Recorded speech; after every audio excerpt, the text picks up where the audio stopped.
Long ago, when animals ruled the world, Africa was a very different place. All the animals understood each other and got along peacefully. In the calm waters of a lake lived the crocodile. Every evening he would crawl out at twilight, and his smooth, beautiful skin glowed in the light of the moon. One night, a curious frog saw this beautiful creature. Overawed by his glowing skin, he croaked loud praises. Soon, all the other animals came to gaze at the crocodile. Herds of zebra and kudu arrived to admire him, where he basked on the bank. Crocodile saw their admiring looks, and he became vain, and each day he crawled out a little earlier to enjoy their admiration for longer. But as he did nothing but lie there, they eventually went away bored. The hot sun began to dry his beautiful skin, and it grew hard and greenish, and bumpy, and scaly. Covered in shame, Crocodile slunk back to the water to hide his once lovely body. He'd paid a high price for vanity, and to this day, Crocodile blames Frog for his misfortunes. If ever he hears one croak, he silences it with a snap of his jaws.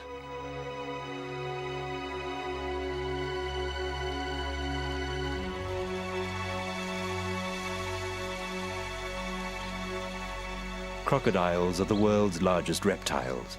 They look like a relic of the dinosaur days, and indeed their family is very ancient, one of the oldest on Earth. Reptiles come in all shapes and sizes.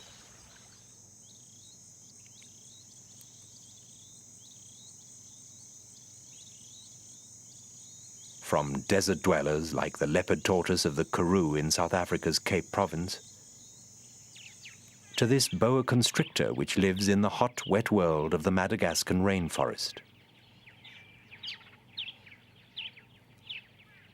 Most reptiles have dry, rough scales, but that's one of the few external characteristics they share. Otherwise, they could hardly look more different. This chameleon is just one member of a family that has nearly 7,000 distinct species.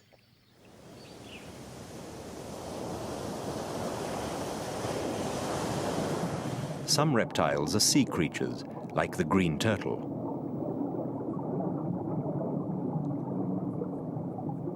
Most reptiles live permanently on land, but crocodiles divide their time between land and water. Though they're the biggest of the reptiles, not all are large. Of Africa's 3 species, the West African dwarf crocodile rarely grows longer than 2 meters.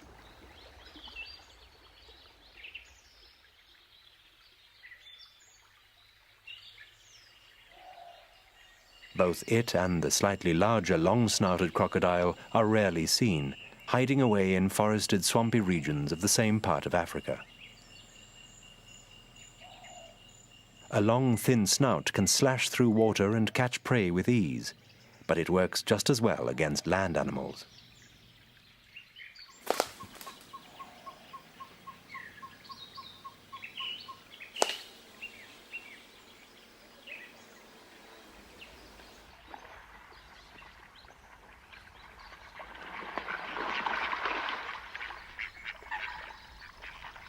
The Nile crocodile is Africa's largest and best known.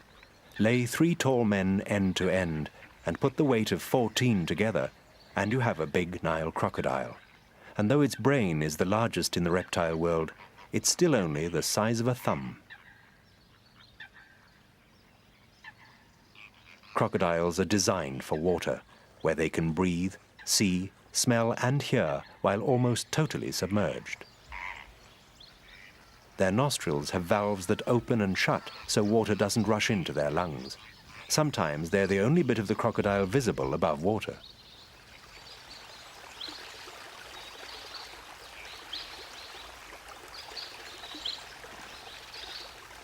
Eyes that look like a snake's have 3 sets of eyelids, top, bottom, and an inner set, the nictitating membranes. The nictitating membranes keep the eyes moist and clean, but they're also somewhat like a diver's goggles for underwater work. A crocodile's ears are the sharpest of any reptile, with movable ear flaps that work like a loudspeaker volume control.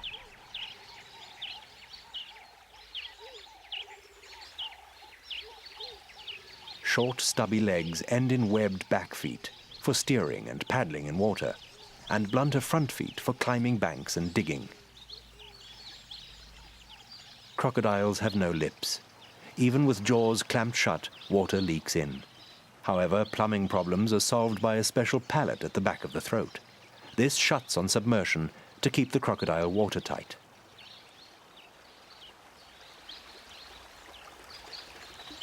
Crocodiles can't chew. Their lower jaws only move up and down, not sideways, so they must pound and crush their food. And they can't keep their toothy traps shut without physical effort. They just spring open naturally when they're relaxing. Gaping also helps them cool off. A crocodile's jaws pack immense power, and 66 teeth interlock like a zip fastener. The combined strength of both can crush a big animal like a car wrecking machine.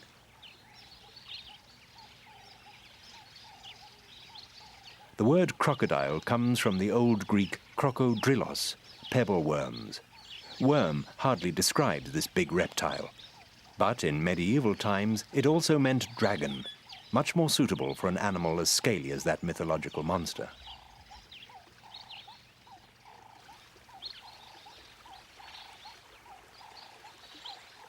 Crocodiles can live to 100 years. During that time, they never stop growing, just keep getting bigger and bigger. That scaly tail is never used to knock prey off its feet, contrary to popular myth. It's a propeller, and is one of the distinctive characteristics that make the crocodile a supremely designed predator, with almost no natural enemies.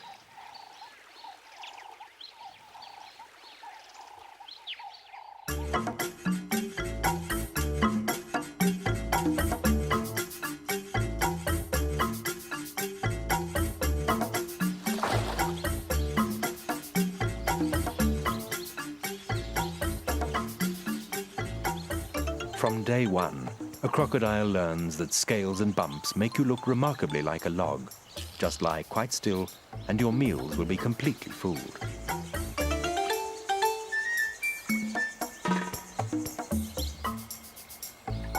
Even if they tickle, don't bat so much as an eyelid.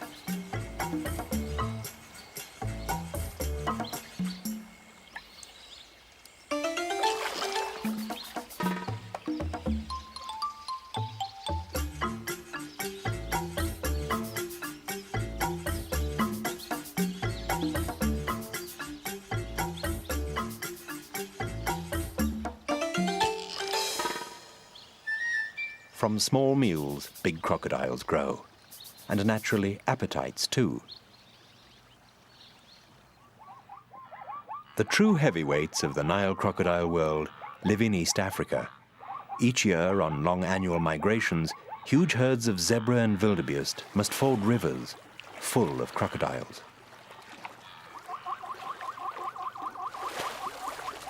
Normally, crocodiles lie quietly in ambush, but here there's no need.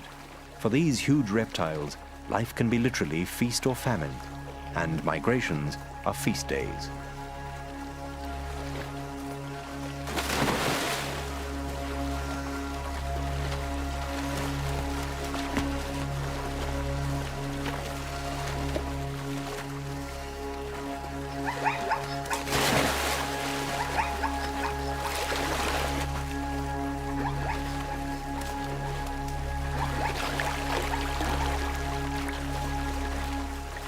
Most cross safely.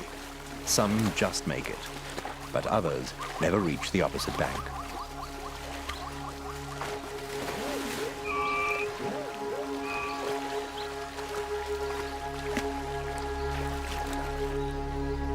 Here on the Serengeti Plains, the catches are big enough to keep several crocodiles busy.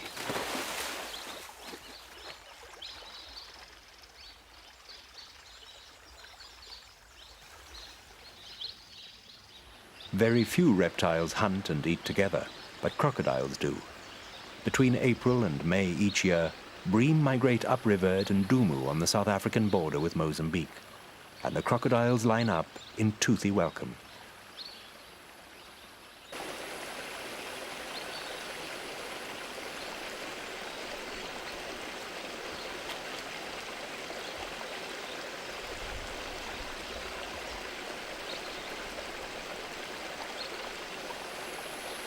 Even tiddlers are worth filtering, a light snack before the main course. Other fish fanciers know of this eating place.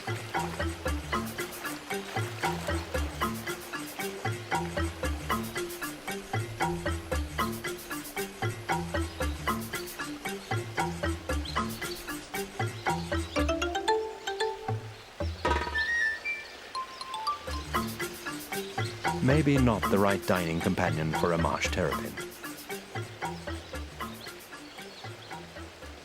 A curve of crocodile tails creates a solid fish net.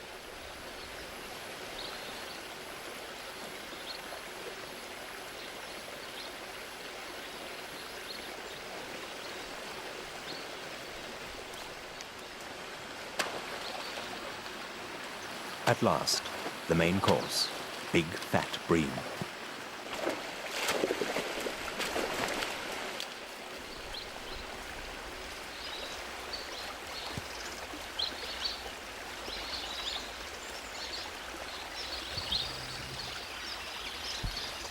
This looks as hard as fishing in a barrel.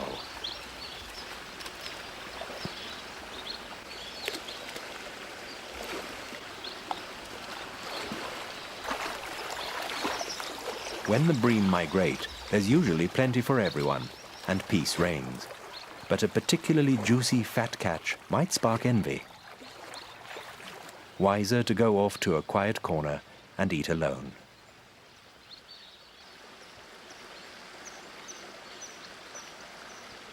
Crocodiles often swallow meals whole. An acid bath of digestive juices quickly liquidizes them. It's as powerful as car battery acid and can even dissolve bone. Whole or partially shredded, but never rotten, crocs like their food fresh.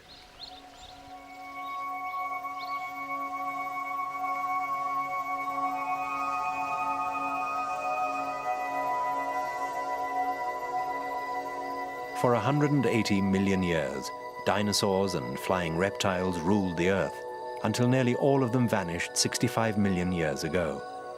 But of the great Archosaur dynasty, to which Tyrannosaurus rex belonged, one line has survived, the Crocodilia.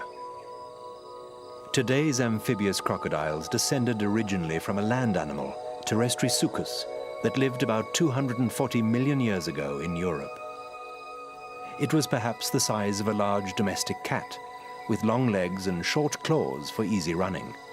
Its skin was probably rather like a modern crocodile's.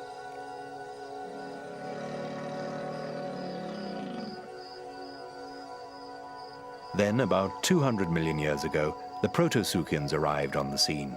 They also lived on the land. Their belly scales were fused into a protective shield, like today's tortoises, and 2 rows of plates defended their spine. But their legs were shorter and their skulls and jaws longer than Terrestrisuchus.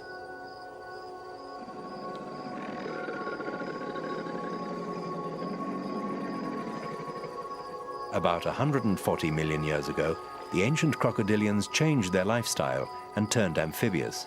Some even took to the sea. These Mesosuchians looked much more like today's crocodiles. They had large webbed back feet and long narrow jaws to help them catch invertebrates and fish.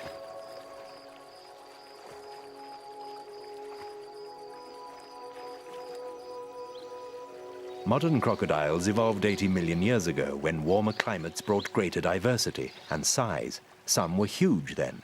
A fossil found in Texas was 15 meters long. The skull alone measured 2 meters.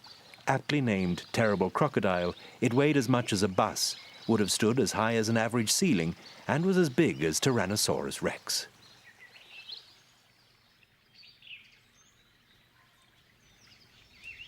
"80 million years ago, the family had already divided into two branches, the Alligatorines and the Crocodilians. Generally, an alligator is smaller than a crocodile. Its snout is rounded and shovel-shaped. A crocodile's is V-shaped, and its upper jaw is wider than the lower and overlaps it completely when it's shut. There are only two types of alligator, the American and the Chinese. An alligator's and a crocodile's design is so well suited to its lifestyle that in the last 80 million years it's hardly changed at all.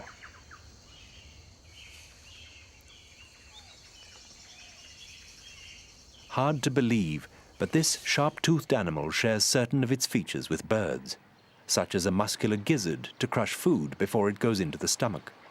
Crocodiles also make nests, but they're very different structures from the average bird's nest. Way back over 300 million years ago, the ancestors of both crocodiles and birds were related.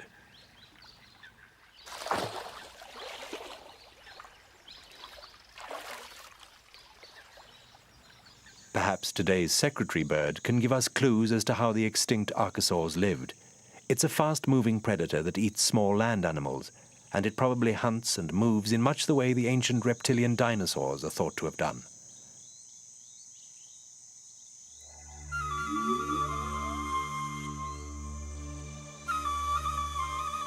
As crocodiles have changed so little in the last 80 million years, perhaps a closer study of them might explain why dinosaurs existed for so long.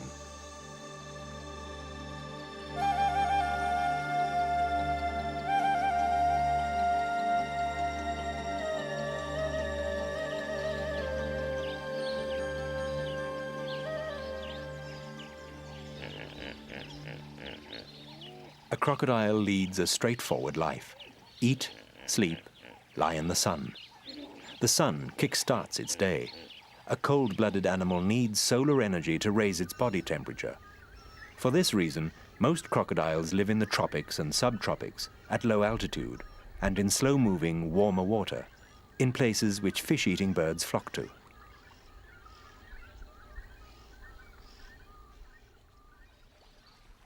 Even on some oceanic islands, like Bazaruto off the coast of Mozambique, there are crocodiles. The pioneers would have had to cross the open sea to reach this idyllic place.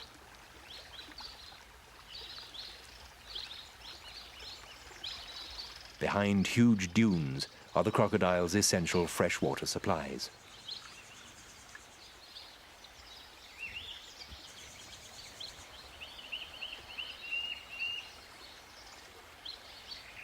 Crocodiles are also partial to mangrove swamps, easy to hide in, good for food.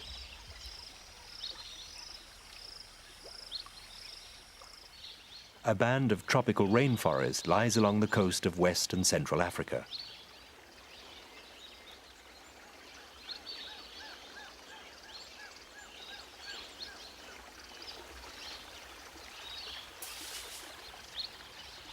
This is slender-snouted crocodile territory.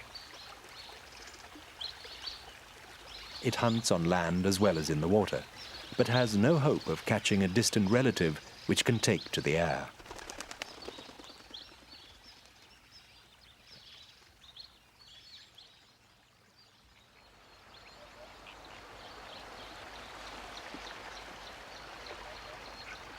The Greater St. Lucia wetlands of South Africa's east coast are the continent's richest. Here, where jacanas tread the lily pads and white pelicans congregate, is a 20-kilometer tidal causeway linking a huge lake to the Indian Ocean. It's the only place on Earth where three of the most dangerous aquatic animals share the same waters: sharks, crocodiles, and hippos. There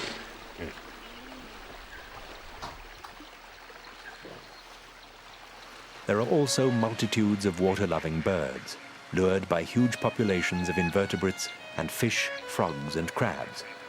It's a busy place.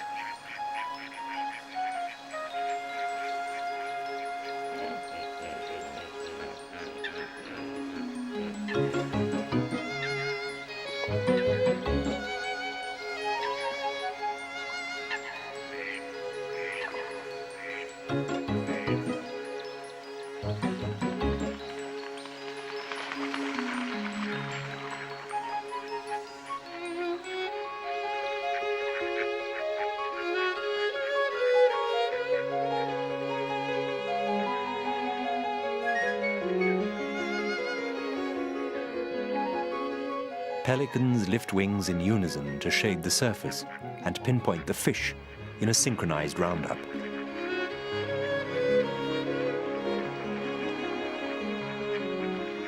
Cormorants synchronize their panting. And a pied kingfisher is challenged by a big catch.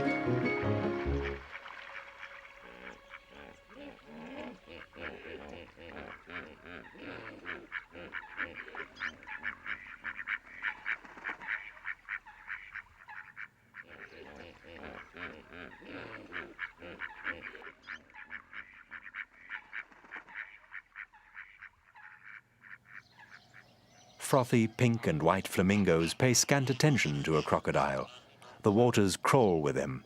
One of South Africa's largest crocodile populations lives here.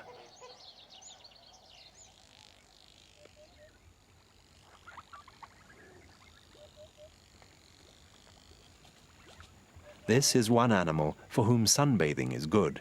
It can't function without the sun and needs a daily dose to keep going. A crocodile uses the temperature difference between land and water as the thermostat that adjusts its central heating system, regularly traveling between the two to keep its temperature steady and soaking up the sun as it needs it.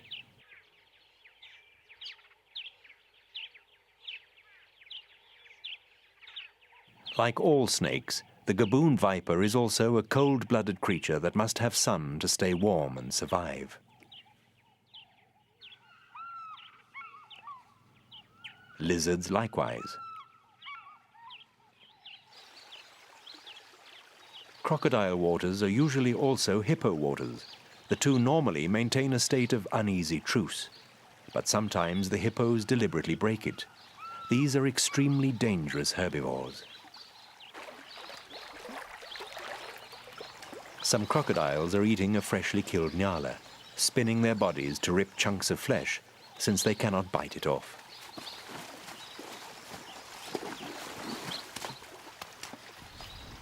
But a female hippo has taken exception to the spectacle and seems to want to break it up.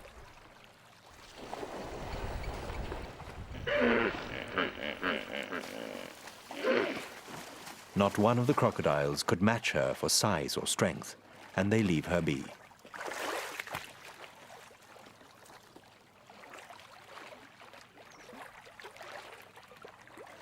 Even though some are lying in the water right beside her.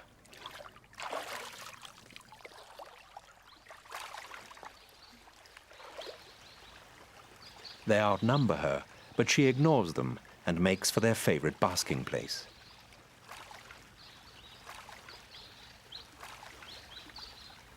But what makes her sniff their territory? Is she familiarizing herself with the smell of the enemy? Is she challenging their right to this territory?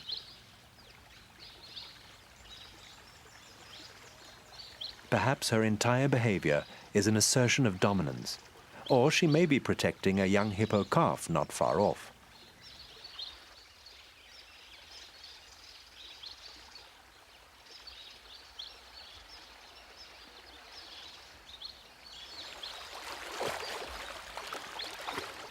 But equally, she could have been distressed by the crocodile's kill.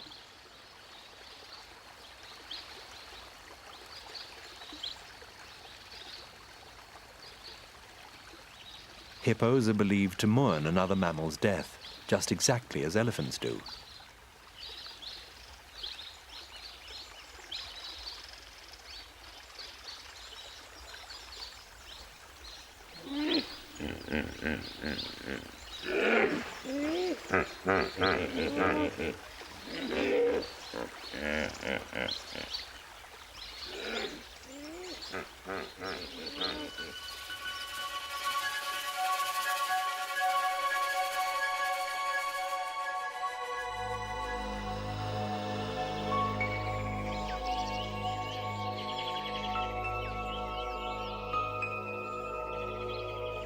Even though their brains are relatively small, crocodiles have evolved complex and sophisticated ways to communicate. This is mostly subtle. Sound, body language, smell, touch, and special vibrations all make up crocodile talk. At Ndumu, the mating season gets off to a noisy start with power struggles between rival males. Now, perhaps, is peak communication time.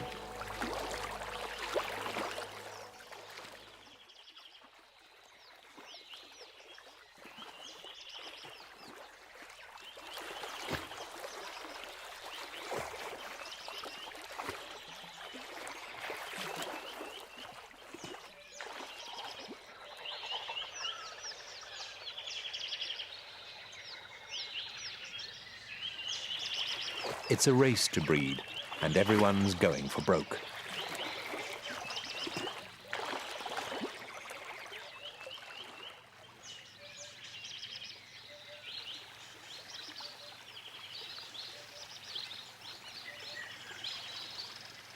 With a toothy leer, a big male begins to court, and he uses a range of tactile and vocal signals to help him.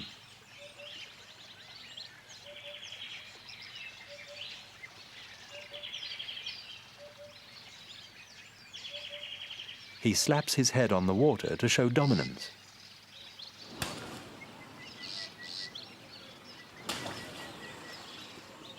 And he blows seductive bubbles.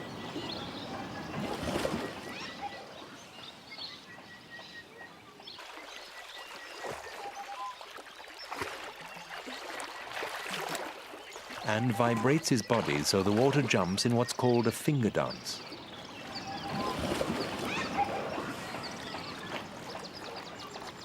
But the females aren't paying attention. They're fighting to be first to mate, since there are not many males of his caliber around. And one of them has fought off her rival. In this part of the reptile world, it's usually female who pursues male. He just needs to make the slap, bubble, and vibration moves, which are the prelude to mating.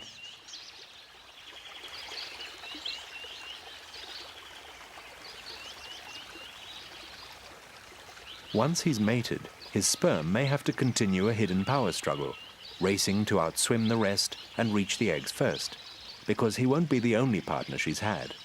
She's mated with several, sampling the best male wares on the market to secure the best genes for her future young.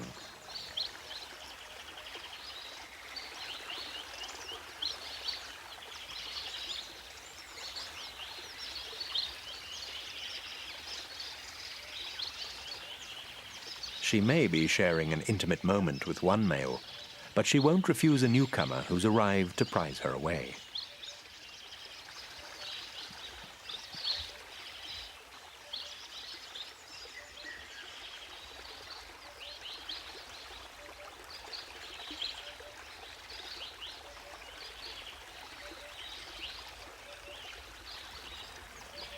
Obviously, discretion's hardly sacrosanct in a crocodile's world.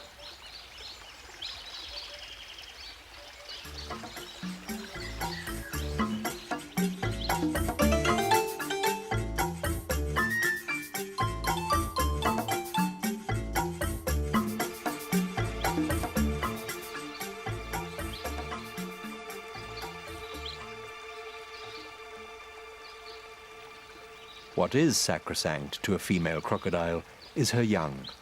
When it comes to them, she shows what good parents are made of. Most reptiles just lay their eggs, then push off and leave them to get on with it. But not her.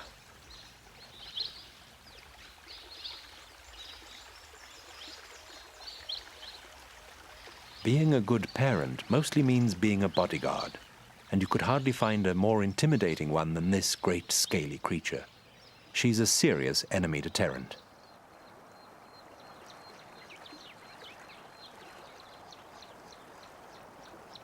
Several months after mating, she digs a nest by the water. Not too close, or it could flood. Nor too far. Her hatchlings mustn't have to cross too much open ground.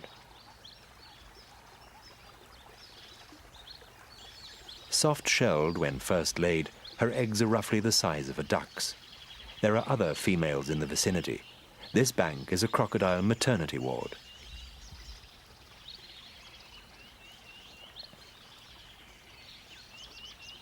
Not always a peaceful one, and one which the enemy has homed in on.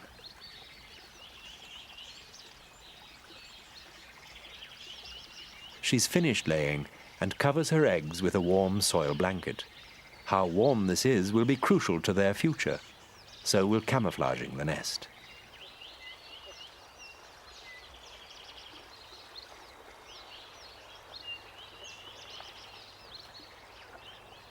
And then she stays on guard, hardly stirring from her post.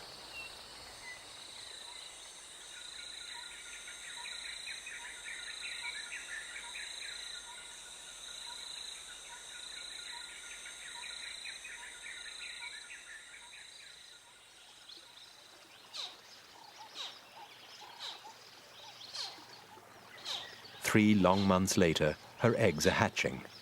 At the very first squeak of life, Mother makes a beeline for her hatchlings.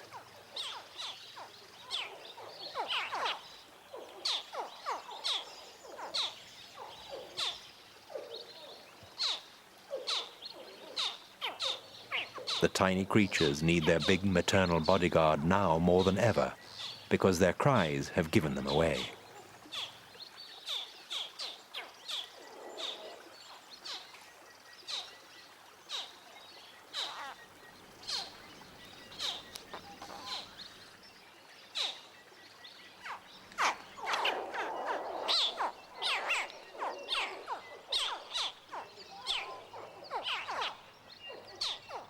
They need to be escorted to the water.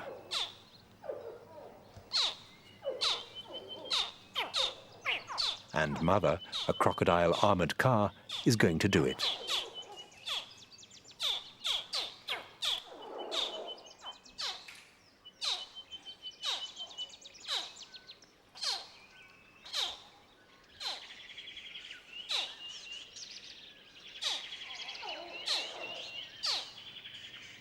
Jaws and teeth that can crush a buffalo to pulp won't even scratch them. Not quite a full cargo. Room for a few more in her special mouth pouch.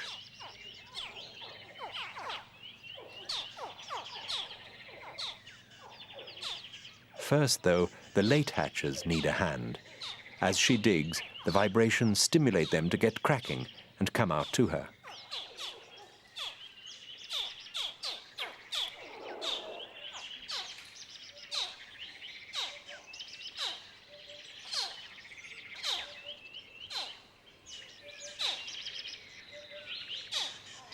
Naturally, her throat valve is closed now, otherwise some babies might travel the wrong way.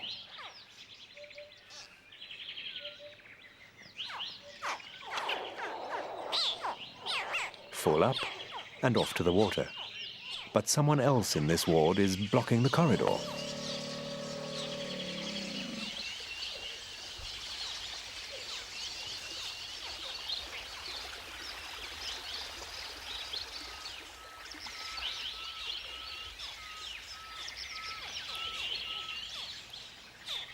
Because of Mother's digging, more hatchlings are emerging, breaking out with a temporary egg tooth on the tip of the snout, a small growth that soon disappears.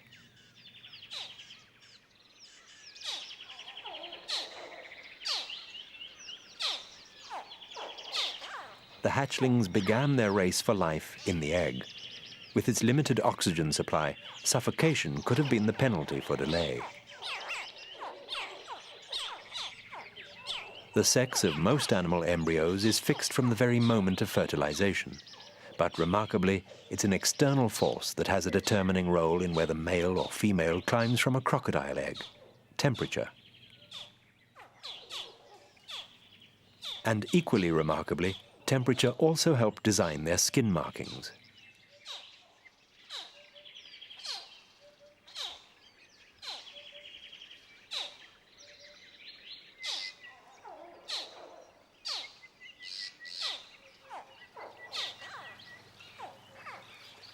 Down in the water, mother gently shakes her mouthful free into their nursery.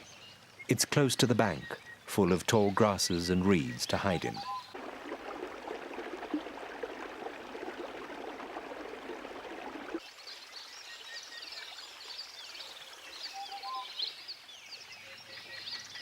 But this is an alarming place for something so tiny. An armor-plated back feels and is far safer. However, a water monitor is sneaking up on the nest site in her absence. This is just what she was trying to guard against, but it's after eggs. They were about to hatch. They never will now.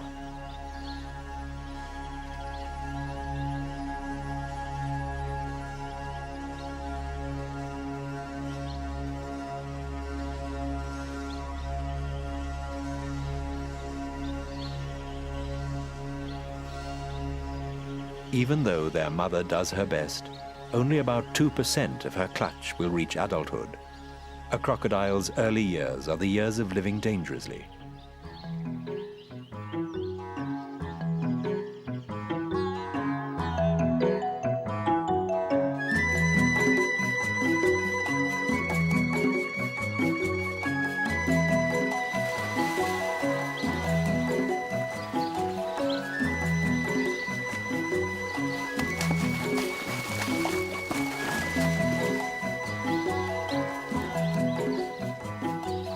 Crocodiles are designed for water, and that's where they move with greatest ease.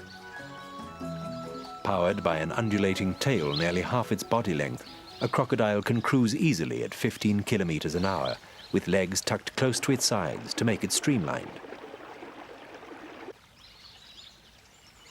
Most of their time in water, crocodiles just take it easy.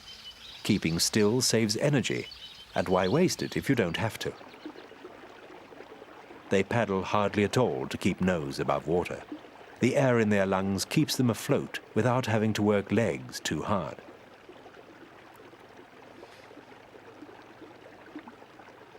Oxygen is fuel, and when a crocodile goes under, its heart may slow to just 4 beats a minute to conserve this precious resource. Slowing its metabolic rate enables it to stay down a long time, and it may swallow stones to help. Temperature plays a key role too. The colder the animal, the lower its metabolic rate. Some have actually held their breath for a staggering 2 hours. A crocodile is a living oxygen tank that should be the envy of human divers.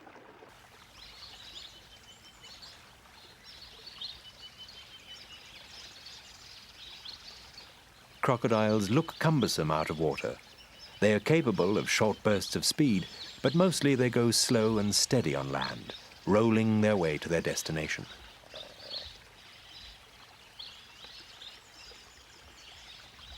This is the classic crocodile walk, the leisurely belly crawl, or perhaps slinky hip wiggle.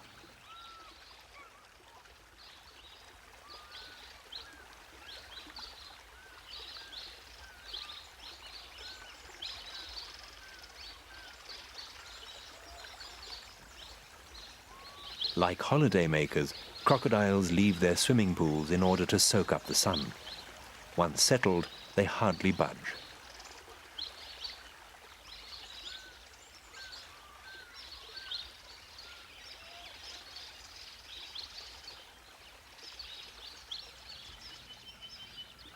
Crocodiles have one special walk, unique among reptiles, the high walk. It's more like a mammal's, with legs positioned almost straight under the body.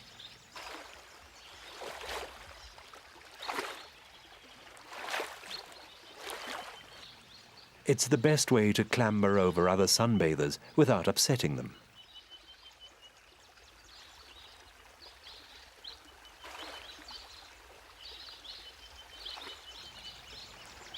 But exercise tires a crocodile because it quickly builds up high levels of lactic acid in its blood. So after a major workout, like catching prey, a good rest is just what's needed for general well-being, so the levels can drop.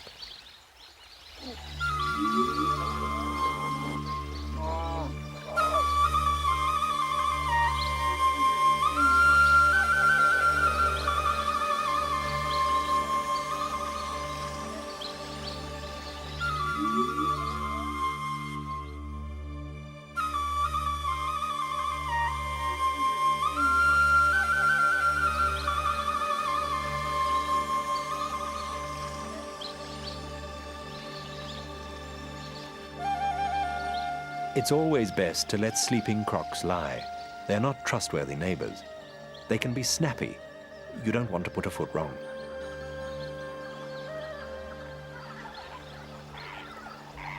It pays to have wings to keep out of reach.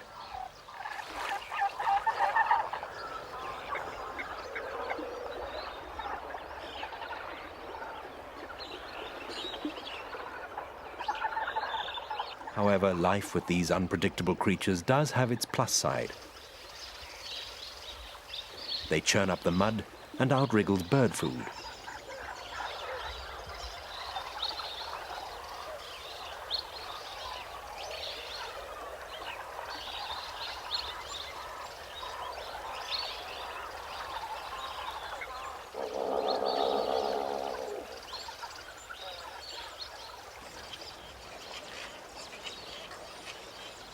Hanging round a croc's pool also has benefits for homemakers. A sharp-toothed reptilian submarine is a first-class predator deterrent.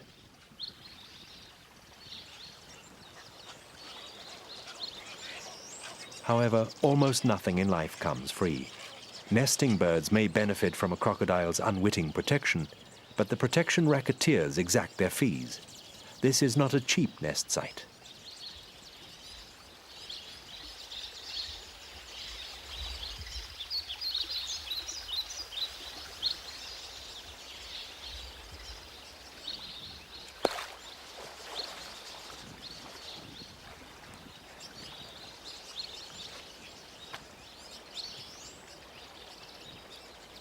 The fee can be high. Some nestlings pay the ultimate price to the protection gang.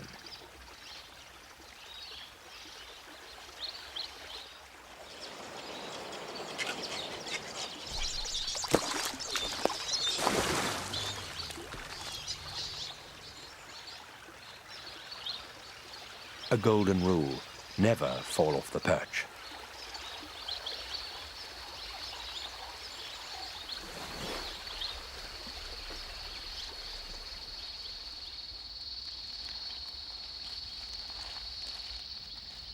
There is one animal that seems somehow immune to crocodile attack. The waterbuck. Pungent body odors that waft crocodilewards make them keep their distance. This antelope can enter the water apparently without fear.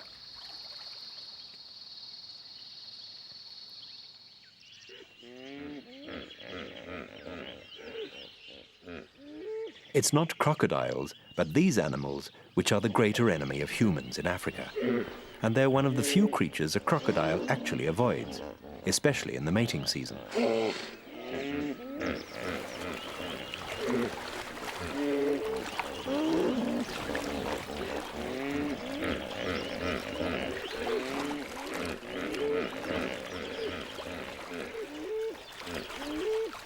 Two big male hippos go into battle with their teeth, which are like swords. To them, sex is a serious issue. They may battle for days, with the loser losing more than the fight.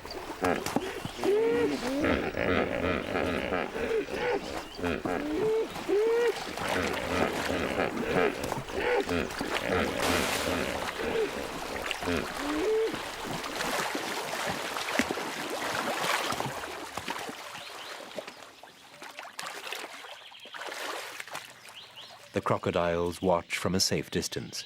The outcome may interest them. Teeth as long as a human forearm have inflicted terrible wounds. The loser's entire body is slashed.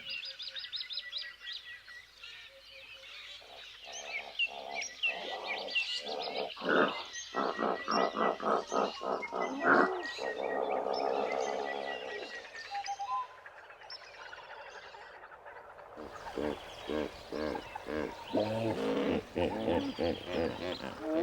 defeated male is so badly hurt he has trouble even moving.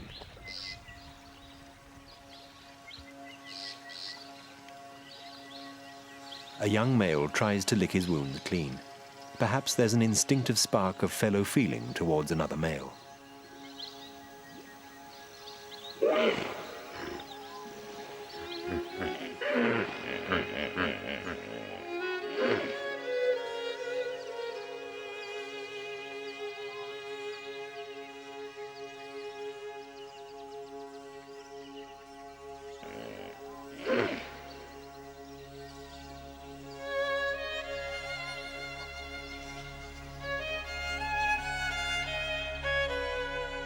His efforts don't appear to be having any effect at all.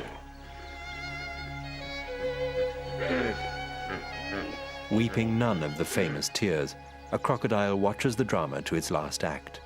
He can't last long now. The wounds are too deep, and already the carnivores are starting to move in.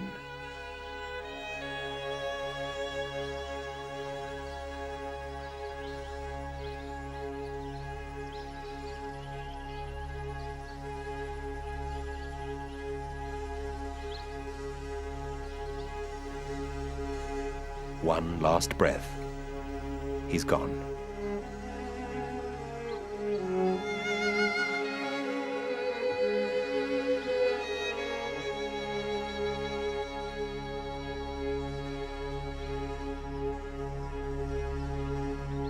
With nothing to fear now from its traditional enemy, the first crocodile tests the corpse for somewhere to bite.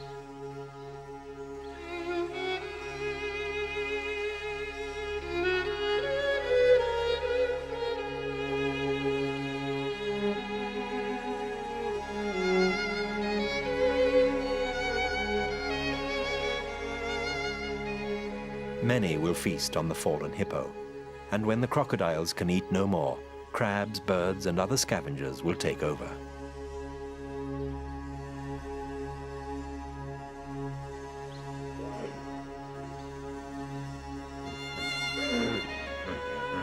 The crocodiles of Africa's wild places have a great number of competitors and an even greater variety of prey. Over millions of years, these two factors have honed them into versatile, opportunistic hunters, master predators, old as the dinosaurs, a legacy from the days of Tyrannosaurus Rex.